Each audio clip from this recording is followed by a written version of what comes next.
আমার বাগানের অবস্থা দেখছেন, লাউ গাছগুলা মরে কি এক অবস্থা। এখানে অনেকগুলা ফুল গাছ ছিল, সবগুলাই মারা গেছে। এই যে মানে এইখানে এত গরম পড়তেছে বলার বাহিরে, সবগুলা মারা গেছে। ঘাসের কি অবস্থা।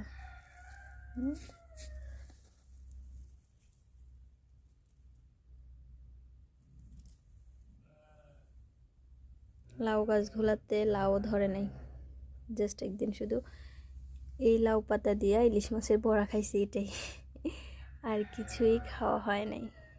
সবগুলা মারা গেছে। ইনশাল্লাহ শীত আসলে আবার লাগাবো, আশা আছে। পুদিনা পাতাগুলোও আজকে 2 দিন, ওইগুলো ছিল আজকে 2 দিনে মারা গেছে। এর আগে তারপরে ছিল কয়েকটা।